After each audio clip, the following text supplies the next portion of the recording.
Hi, I'm Dr. Bree, Doctor of Physical Therapy, and today I have some really important information for women about prolapse. So I'm going to share some tips and some exercises to kind of get you started if you have or think you might have prolapse. But before I get started with that, I just want to tell you the very important disclaimer that if you have or think you have prolapse, it's important to talk to your healthcare provider so that they can properly diagnose you and determine how far advanced your prolapse is. Having an individualized diagnosis is really important so that you know what to expect and what to hope for as far as treatment outcomes when you are using conservative measures such as exercise and lifestyle changes. In some cases, the prolapse may be advanced enough that you're going to require surgery or use of a pessary, which is a device that you can insert into the vagina to help support the pelvic organs. If you're watching this, you probably already know this, but quickly, prolapse is a condition which is actually quite common in women where the pelvic organs, so this could be the bladder, the uterus, or the rectum, descend. They hang a little low and they press into the vaginal wall or can actually descend out through the vagina in the case of the uterus, or the top of the vagina, the vaginal vault, if you have had surgery such hysterectomy to remove the uterus. What you may feel if you have prolapse is a feeling of heaviness or a feeling that something's just not quite right in the pelvic area. You can feel pressure that increases as the day goes on. You can feel a bulge in some cases.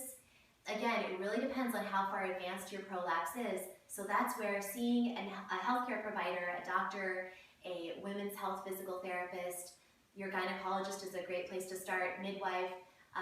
See somebody who focuses and specializes in pelvic health, and they can help you determine whether you do in fact have prolapse and how far advanced it is. Let me show you a very important tip to get started and some exercises that you can use straight away. So the first important key message is about posture. And I know that posture is not always the most fun and exciting subject to cover, but it's really important. Your alignment has to be spot on in order for your pelvic floor muscles and core muscles to fire appropriately and to support your pelvic organs. And when your core muscles are not in the appropriate positions for optimal firing, they're just going to be weak and sloppy. You want them to be nice and on so that they are supportive for your pelvic organs. The other key is that if your posture is slumped or funny in a certain way, usually slumped, then there is actually a lot of downward pressure, down, down, down, on the pelvic organs, which can send them right on down through the opening in the pelvis. So when your posture is slumped, like this, there is a direct downward route for your pelvic organs. When your posture is upright, the downward route is not so straight down. There's not an opening straight down below you. It's more at an angle. The opening is more at an angle, okay? When you're slumped, the opening is straight down, allowing for a descent, an easier descent of the pelvic organs. So we don't want to slump. Now, what I want you to do when you're thinking of your posture is to, first of all, start at your feet. So your feet should be pointing ahead, not out to the side. Your weight should be shifted back over your heels and not hanging forward over the balls of your feet. Shift it back. Your pelvis should be nice and neutral. Don't tuck that bum under, like we just talked about. So neutral pelvis. Then feel your ribs. Are they popped forward? That can happen. So if that's happening, pull them back. That's going to help engage the core muscles appropriately. Now your chin. Is your chin tucked forward? When your chin is forward like this, again, it's really hard to maintain ideal alignment of your spine. So you want to pull that chin back. So your head is stacked over your shoulders, over your hips, over your heels. Nice, tall alignment. I like to think of it as a zipped up position where your head is tall, you're holding your head like a queen.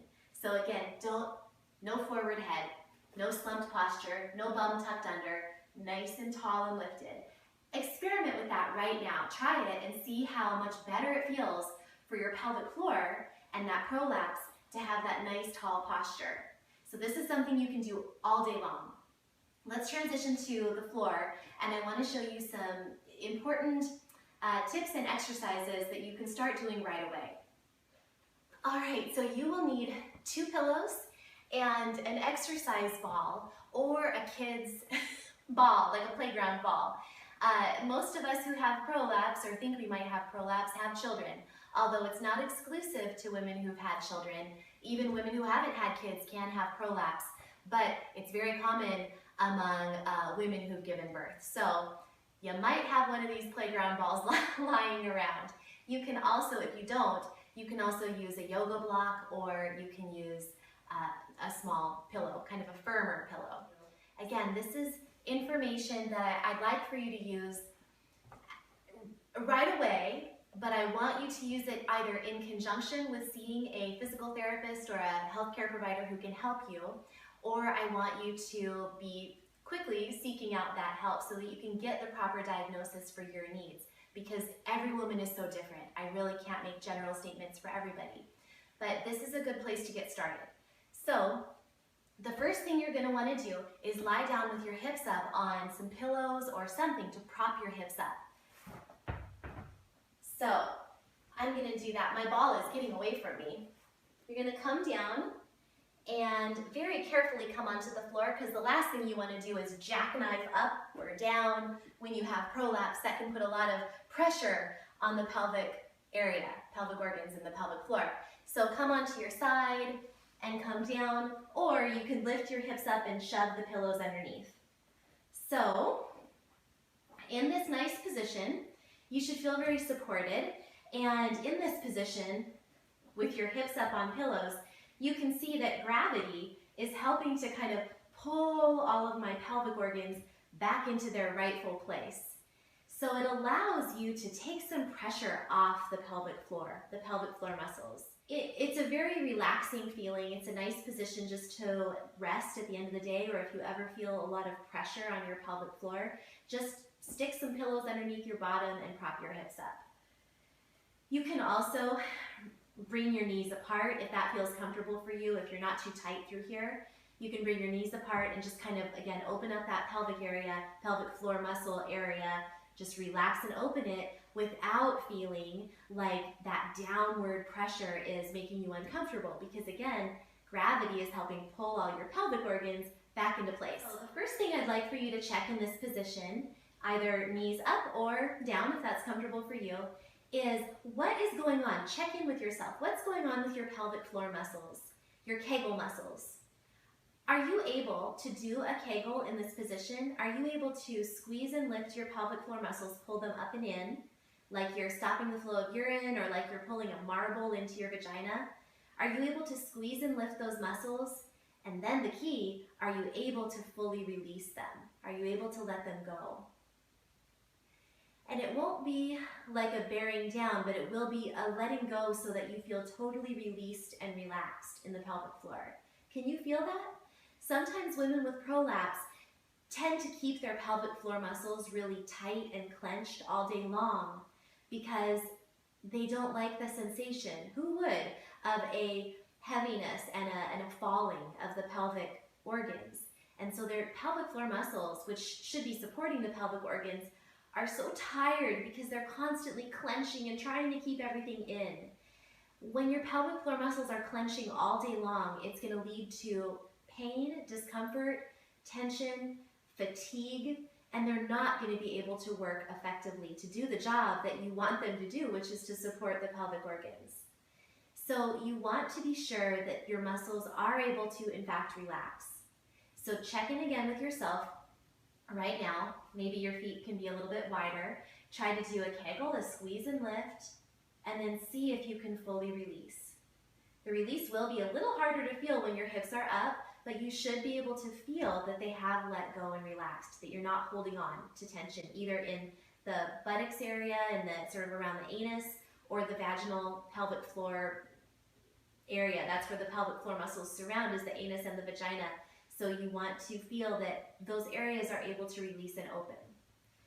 So check in there. Now, if you feel that you are not able to release the pelvic floor muscles, then I actually want you to not do Kegels, because you may have thought to yourself, well, if I have prolapse, then I've got to do Kegels all day long. First of all, Kegels all day long is generally not a good idea for anybody, but secondly, it's not going to be helping you. So please stop and tell your healthcare provider, this is what I found. I can't really release my pelvic floor contraction. I feel like it's always tense and tight. They need to know that information. If you feel like you are too tense and too tight, then I actually want you to focus on releasing and letting go and focus on the posture as I described earlier.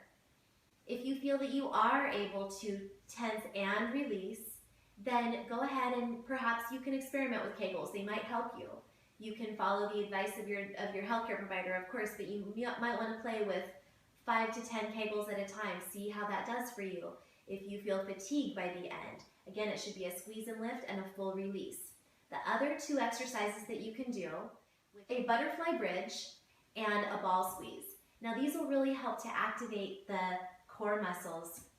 So they are safe. If you're just not sure, you're thinking to yourself, I don't really know if I could release the pelvic floor or not. This Dr. Bree, I don't really know what she's talking about here. I think I can release, but maybe I can't. I'm not really sure. These next 2 exercises I'm going to show you will be safe. Again, ideally, you can contract and release the pelvic floor, but they'll be okay for you, even if you're not sure. All right, let's get started. The first one is called a ball squeeze. The second one is a butterfly bridge. They're going to be working all of the core muscles, the buttocks, the inner thighs, the pelvic floor naturally without even really doing a Kegel. They're going to be working all of those muscles. And the low abs are going to be working, the low back, all of the core is going to be turned on. So grab your ball for the first one, roll to your side, grab the ball, roll back onto your back, put the ball between your knees, and you are going to, as you squeeze the ball, you're going to exhale. The exhalation is key. You want to learn how to lift the pelvic floor and exhale at the same time. The inner thigh activation of this ball squeeze is naturally going to engage your pelvic floor muscles, strengthening them, but you want to exhale to activate your abs, to lift your breathing diaphragm, and make sure that those pelvic organs are in the right place and are not pressing down, okay? So you want to squeeze the ball and exhale. Squeeze it and then release. When you release, you can grab the ball with your hands, or you can just let your knees flop apart, letting the ball roll to the side. But then you have to get the ball every time. So play with this, see what works for you. Get it between your inner thighs, squeeze the ball and exhale. So squeeze for 10, exhaling 9, exhaling still, 8, 7, 6, keep exhaling, 5, 4, 3, 2, 1. Okay, let that ball release, kind of grab it down, let those legs flop apart, and do it 2 more times. All of this is to be supportive of strengthening the core and pelvic floor safely and helping not aggravate your prolapse while strengthening the muscles that you need to strengthen. So exhale and squeeze the knees together. Keep exhaling. Maybe a little inhale and then exhale again. And then release. Again, as you're doing that squeeze, you should feel a little something happening in your pelvic floor, a little bit of an engaged kind of sealing off of your pelvic floor muscles. Should feel very supportive of your pelvic floor and the prolapse. It should feel supportive, not like it's pressing anything downward further. If you feel that, stop. It's not working for you, it's not happening correctly, stop. So one more time, ball between the knees. You're going to squeeze them together and exhale, one long exhale or multiple shorter exhales. Feel the pelvic floor lifting.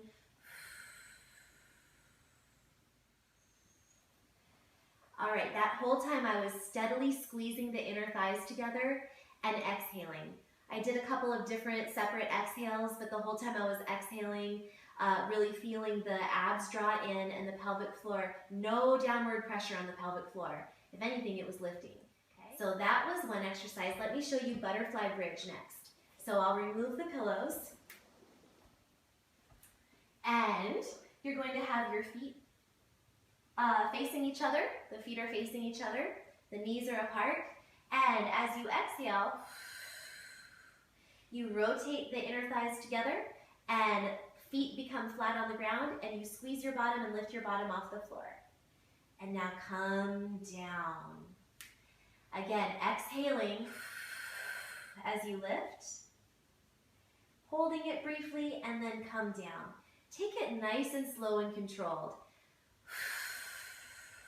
Keep going. And exhale.